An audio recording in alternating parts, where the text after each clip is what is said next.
The wedding album lies open on Aunt Maxine's coffee table, a glossy monument to betrayal. I stand frozen, my fingers tingling with numbness as I stare at my brother Nolan beaming beside his new wife. The same brother whose wedding I'm supposed to attend tomorrow. Honey? I thought you knew. Aunt Maxine's voice wavers behind me, thick with something worse than pity guilt. The carefully wrapped crystal frame slips from my hands. The shattering glass echoes through the living room like a physical manifestation of what's happening inside me. Shards scatter across the hardwood floor, catching light from the afternoon sun streaming through the bay windows. That's not possible. My voice sounds strange, distant. I have the invitation right here. I fumble with my purse, extracting the thick cream envelope with my name in elegant calligraphy. Look, June 15th, tomorrow. Aunt Maxine takes the invitation with trembling hands, her reading glasses perched on the end of her nose. Oh, Elise, her voice breaks. The wedding was last weekend. They sent you the wrong date on purpose. The room tilts slightly. I'd taken a day off from my executive marketing position to prepare. Spent weeks searching for the perfect gift, the right dress, practicing what I'd say to family members who barely acknowledge my existence. How can they be so cruel? Your mother. Aunt Maxine hesitates, then squares her shoulders. They decided it would be easier if you weren't there. The memory of receiving that envelope floods back. Standing at my mailbox, sunlight catching the gold embossing as I ran my fingers over my name, the flutter of hope in my chest. Maybe this invitation meant healing. Maybe they finally wanted me there. I remember the family dinner 2 months ago when Nolan announced the engagement, the way his eyes swept the room, connecting with everyone except me. Still, I'd smiled, offered congratulations, pretended not to notice. That weekend, I'd driven to 3 different stores, hunting for the perfect dress, something elegant but not showy, something that said I belonged among them. The saleswoman had commented on my glowing smile as I stood before the mirror, heart light with hope. I kneel now, carefully gathering shards of broken crystal. When Aunt Maxine moves to help, I shake my head. Let me. My hands tremble, but my voice has found its steadiness. They've always treated me like I was invisible. Now they've made it official. For once, I don't search for explanations to soften what they've done. Don't create excuses for their cruelty. Something shifts inside me, a tectonic plate finally breaking free after years of pressure. I stand taller, meeting Aunt Maxine's tearful gaze. I fought with your mother about this, Aunt Maxine says, wringing her hands. I told her it was wrong, cruel even, but she overruled me, said you'd just bring up uncomfortable topics, ask embarrassing questions. I almost laugh. Uncomfortable topics like the thousands of dollars I've quietly funneled to keep the family late cottage from foreclosure through my holding company. Embarrassing questions like why my brother's business failures are always forgiven while my successes are dismissed. I've spent years trying to earn my place in this family. I wrapped the broken pieces in the gift paper, the festive pattern now seeming like another mockery. I thought if I achieved enough, helped enough, they'd finally see me. Aunt Maxine reaches for my hand, her papery skin cool against mine. Some people can't see what's right in front of them, Elise. Not won't. The quiet realization settles over me. No achievement would ever be enough. No sacrifice would make them truly see me. I've been trying to earn what should have been freely given. And in doing so, I've allowed them to determine my worth. I look at the album again, at all those smiling faces celebrating without me. My absence was so complete, they didn't even need to edit me out. They'd made their choice long before this wedding. Perhaps it was time I made mine. And I will. I will show my family who I am. I will not be invisible anymore. The next day, the steering wheel feels slick under my palms as I pull into my parents' circular driveway. Their Tudor-style home stands proud against the afternoon sky, its manicured hedges and gleaming windows betraying nothing of the betrayal within. I kill the engine but remain seated, watching through the bay window as they lounge in the living room, surrounded by wedding photos. My mother's laugh floats through the partially open window, the same delicate tinkling sound I'd spent decades trying to earn. My father leans back in his leather recliner, looking more relaxed than I've seen him in years. And Nolan, my golden child brother, stands by the mantel holding up a large wedding portrait, his voice carrying clearly across the lawn.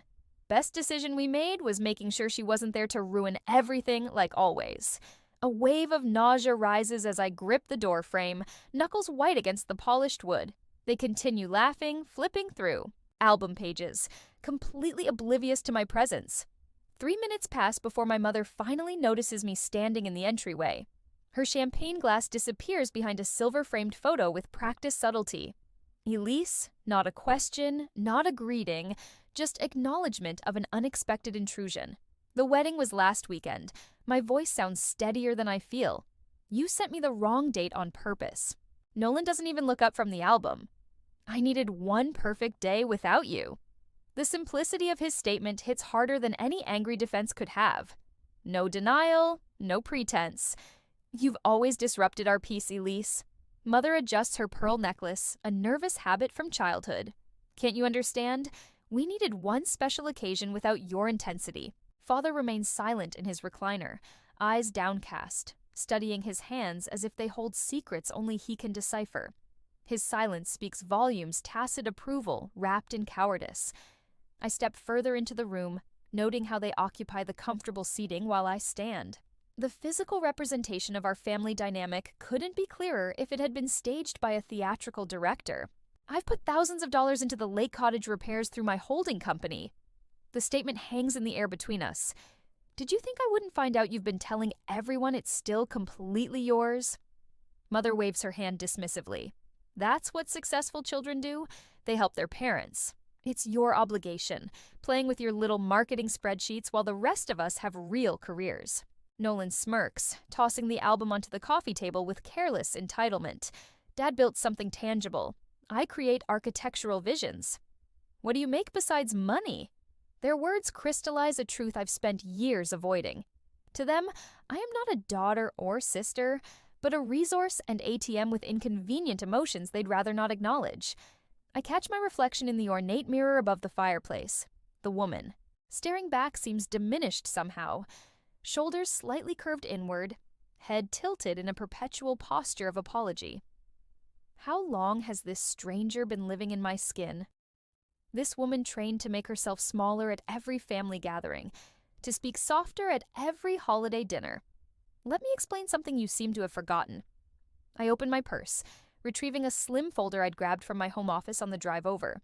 I have documentation of every dollar spent on that cottage, every repair made, every tax bill paid. Mother's eyes narrow, the first flicker of uncertainty crossing her face. And most importantly, I have my name on the deed. Not as co-owner, as sole owner. I place the document on the coffee table. You signed over your half to my company 3 years ago when Nolan needed capital for his failing restaurant venture. Father finally looks up, confusion battling with dawning comprehension. You're welcome to contest it, I continue, my voice gaining strength with each word. But the paperwork is quite thorough. Jenna made sure of that. Jenna, my Jenna Morales. Mother's voice rises an octave. Our family attorney. My attorney now, I correct her. For the past 5 years, 15 minutes later, walking back to my car, hands trembling but steps steady. I wonder if I should immediately cut all financial ties or gradually withdraw support to give them time to adjust. The swift justice of immediate action tempts me, but would that make me as callous as they had been? What would you do when you discover the people who should love you have only been using you all along? I start the engine, the quiet purr somehow steadying my racing heart.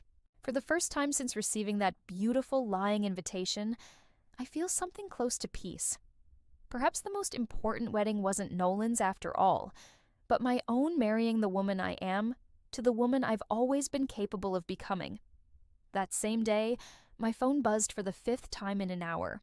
Another cousin I haven't spoken to since last Thanksgiving, suddenly concerned about my mental health. Mother's been busy. Elise, honey, we're worried about you. Uncle Robert's voice crackles through the speaker. Your mother says you've been making some wild accusations. I press my fingertips against my temple. Did she mention that they sent me a fake wedding invitation with the wrong date? The pause tells me everything. Well, there must be some misunderstanding. No misunderstanding, Uncle Robert. They didn't want me there, so they made sure I wouldn't be. After hanging up, I open my laptop to find Nolan has posted wedding photos online. Surrounded by everyone who matters, reads the caption beneath an image of our beaming parents flanking the happy couple. The absence I'd never noticed in family photos before now screams at me. The final blow arrives in today's mail. A formal letter on Dad's business stationery demanding the return of the lake cottage to its rightful owners, as if I'd stolen rather than saved it. Night after night, I lie awake. Photographs spread across my bedspread. The smiling faces look back at me, mocking my naivety. Had I imagined the happy moments created false memories of connection where there was only tolerance? The weight of loneliness presses against my chest heavier now without the pretense of family bonds. During a weak moment at 3 a.m, I reach for my phone, thumb hovering over Mother's number. Maybe I am overreacting. Maybe one apology could restore the peace. But whose peace? Certainly not mine. Instead, I open my laptop and begin documenting. Every check written for Nolan's business failures. Every transfer covering the cottage property taxes. Every loan that was never repaid. The spreadsheet grows. Each entry a brick in the wall I'm finally building between us. Tuesday afternoon, a knock on my office door breaks my concentration. Aunt Maxine stands there holding 2 paper bags from my favorite deli. "Thought you might be skipping lunch?" she says, placing a sandwich on my desk. She rests her hand on my shoulder, her turquoise rings catching the light. "I'm proud of you for standing up. It's about time someone in this family had courage." The simple touch nearly undoes me. My assistant's voice comes through the intercom before I can respond. "Miss Hartman, your parents are in the lobby. They don't have an appointment." Aunt Maxine squeezes my shoulder. "Would you like me to stay?" I straighten my spine. "Number. I need to handle this myself." When they enter, Mother immediately produces tears. Mascara perfectly intact despite them. "How could you abandon your family? We've always been there for you." Father stands rigid beside her. "The cottage has been in our family for generations. You have no right." They remain standing while I stay seated behind my desk, no longer jumping to attention when they enter a room. "That cottage hasn't been in our family for years," I say, voice steadier than I expected. "You sold your half to my company when you needed money for Nolan's failed business venture." Mother's tears evaporate. "We did no such thing." I remove a document from my desk drawer. "Your signature is right here, Mother. April 2018, when Nolan's restaurant went under." Father steps forward. "We assumed once things turned around." "You assumed I would give it back without mentioning the legal transfer? Or you assumed I would continue bankrolling the family while being excluded from it?" The words flow easier now. "I'm not your bank. I'm not your family's safety net." I'm done. For the first time in my life, my mother looks at me with something other than disappointment. Fear. I made myself clear. The intercom buzzes. "Miss Hartman, Jenna Morales is here for your 2 Sams." Perfect timing.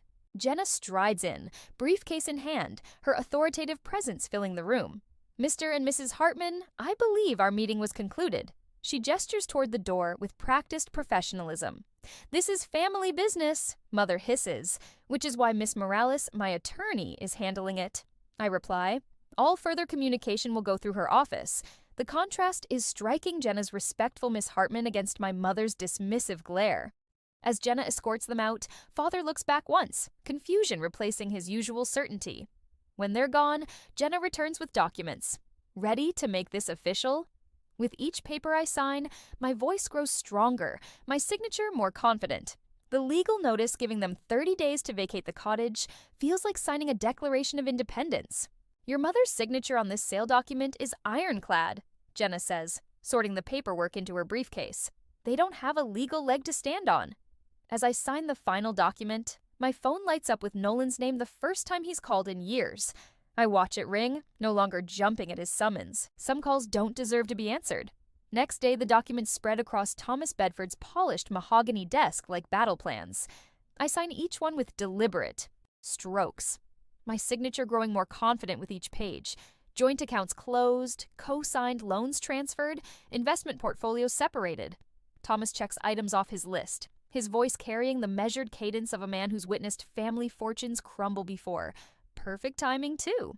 "According to their schedule, your parents should be halfway through their country club lunch on right about now." I glance at my watch.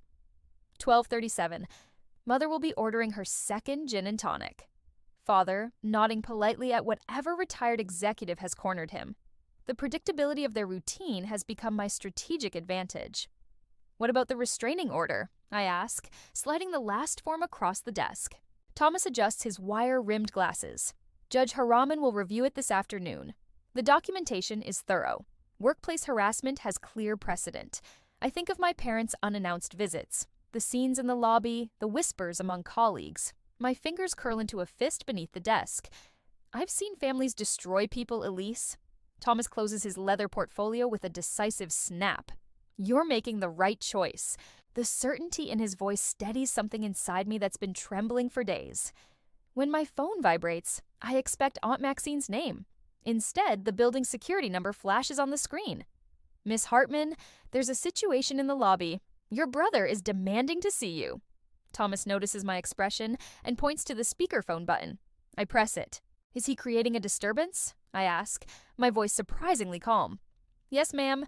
Security protocol requires documentation of the incident. He's quite insistent about financial matters.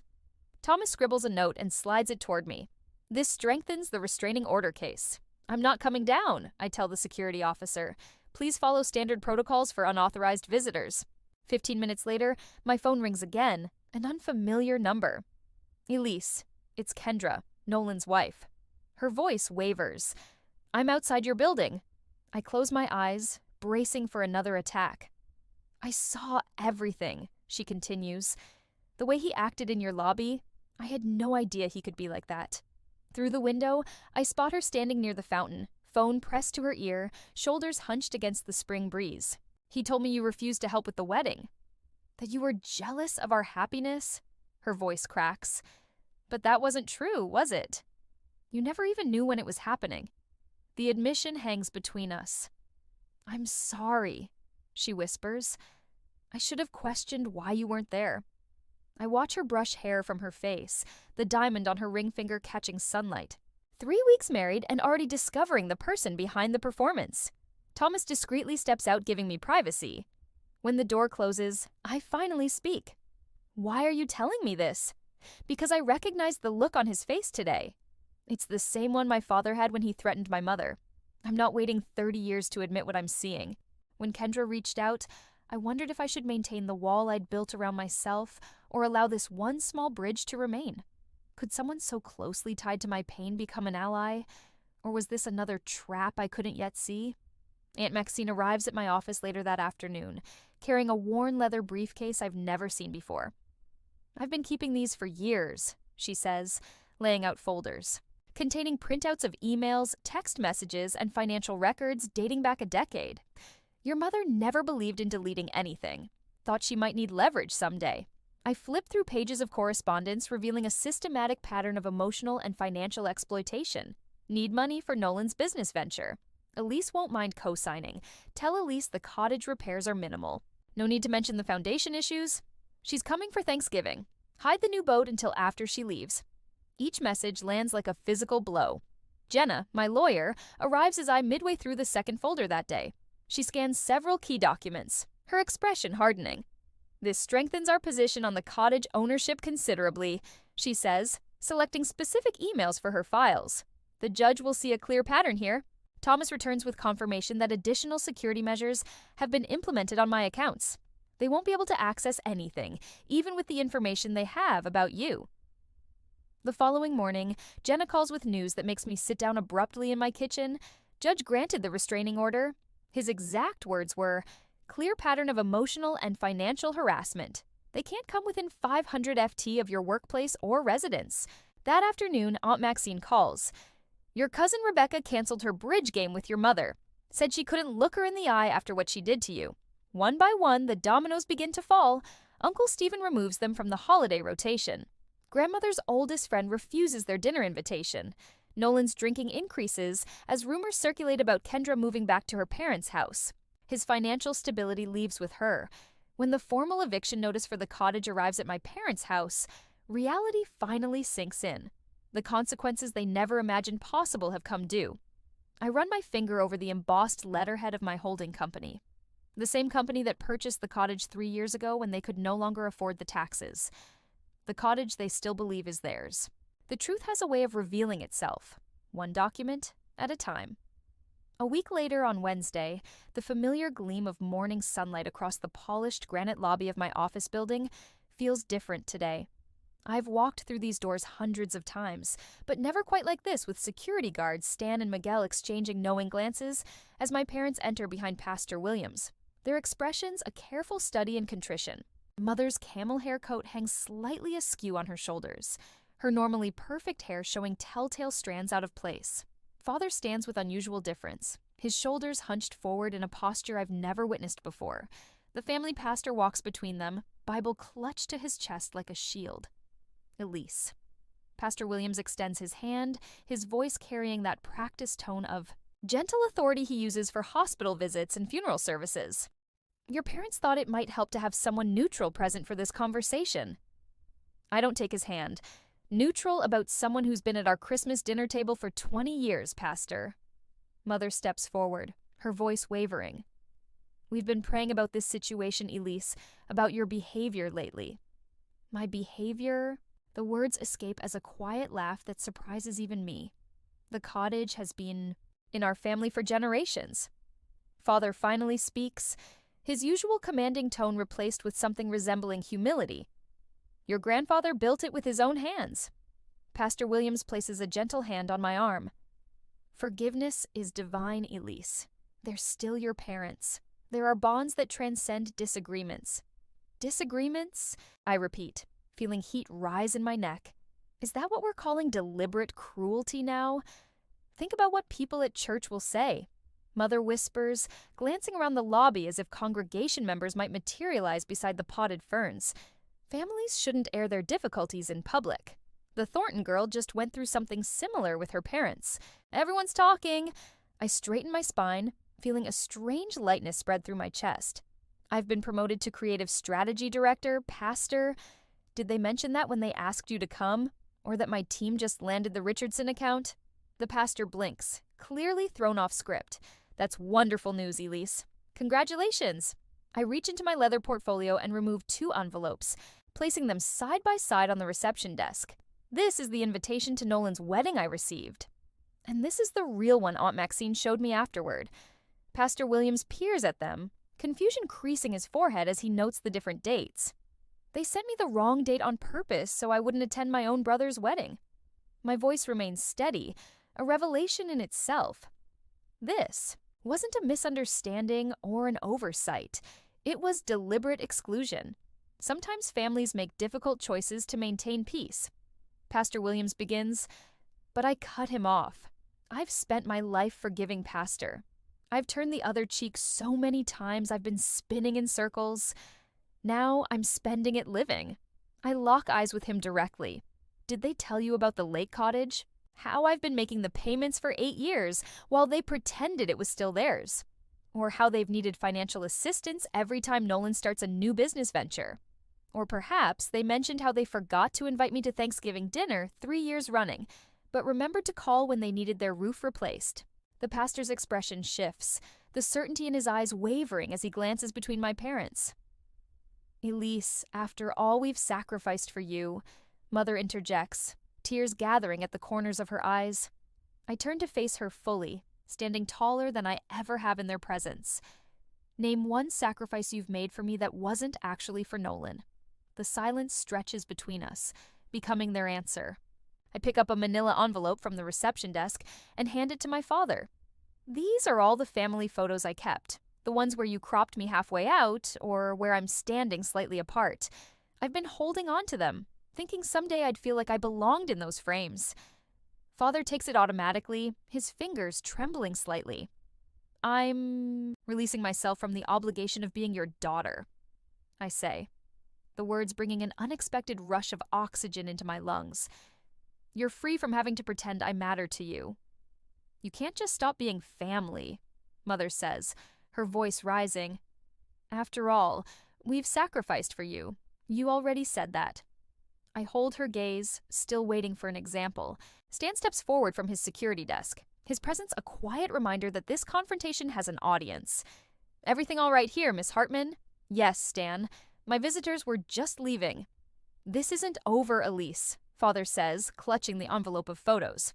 "Actually, it island." I turn toward the elevator banks. "Stan will show you out." I don't look back as the elevator doors close behind me, cutting off the sound of my mother's protests. The sensation of lightness continues spreading through my chest, replacing the familiar weight I've carried for decades.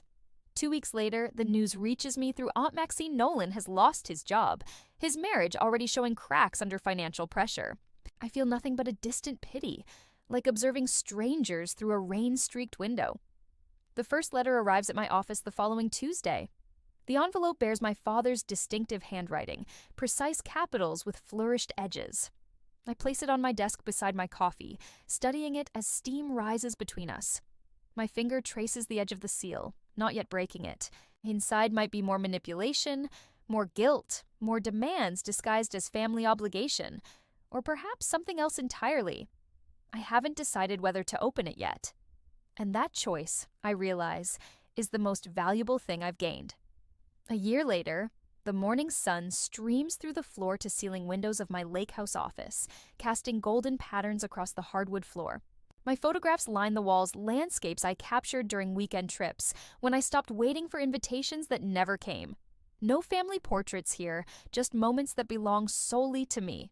My phone rings, and for the first time in years, my shoulders don't tense at the sound. "Elise Hartman," I answer, tucking the phone between my ear and shoulder as I arrange presentation notes. It's a potential client interested in my boutique marketing approach. As I explain my philosophy about authentic brand storytelling, I notice the wall calendar behind my desk. Where family obligations once dominated birthdays, I celebrated alone. Holidays where I arrived bearing gifts and left bearing wounds. Now personal milestones stretch across the months. Half marathon in August. Photography workshop in September. A week in Montana just because I've always wanted to see big sky country. When the call ends, I lean back in my chair and breathe. The cottage that once symbolized my family's hold over me has become my sanctuary. The mail arrives with its usual shuffle through the brass slot. Among the business correspondence sits a thick cream envelope, my name written in flowing calligraphy. My heart stutters, momentarily before studying. Another wedding invitation.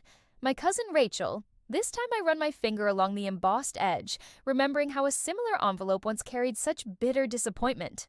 The date looks correct. The RSVP card includes a handwritten note. "It wouldn't be the same without you, Elise. Please come." For a moment, I consider what's expected. What the old Elise would have done. Drop everything. Find the perfect gift. Prepare answers to intrusive questions about my single, status, and childless life. Instead, I check my calendar. The wedding falls during my photography retreat in Maine. I select a response card from my desk drawer and write a genuine note explaining my absence and wishing them joy. I'll send a thoughtfully selected gift, not to earn approval, but because giving brings me pleasure when it's freely chosen. That evening, Aunt Maxine arrives first for our dinner, bringing her famous apple crumble. Thomas appears with a bottle of wine he's been saving for a special occasion. Jenna rushes in last, apologizing for court running late, her laugh filling my kitchen. "1 year," Thomas says, raising his glass once we're seated around my dining table. 1 year of boundaries that would make a fortress envious to finding family and friendship. Aunt Maxine adds, her eyes crinkling at the corners and strength in starting over. We clink glasses as laughter bubbles up from somewhere deep inside me, rusty but genuine. Later, after they've gone, I sit at my desk and open my father's latest letter. Unlike his early correspondence filled with guilt and demands, this one acknowledges harm without seeking absolution. "I failed you," he writes simply. "You deserved better." I place the letter in a wooden box with the others, not displayed proudly, nor destroyed in anger, just acknowledged as part of a story I no longer need to rewrite. Beside me sits a brochure for a mentoring program helping young women navigate early career challenges. My travel itinerary for Portugal, a solo journey I've dreamed about since college rests beneath it. Both represent futures built on my terms. As I close the box of letters, I wonder if healing means reconciliation, or simply peace with the past. Is family defined by blood, or by those who treat your heart with care? Some bridges burn for a reason, while others can be rebuilt stronger than before. What would you choose?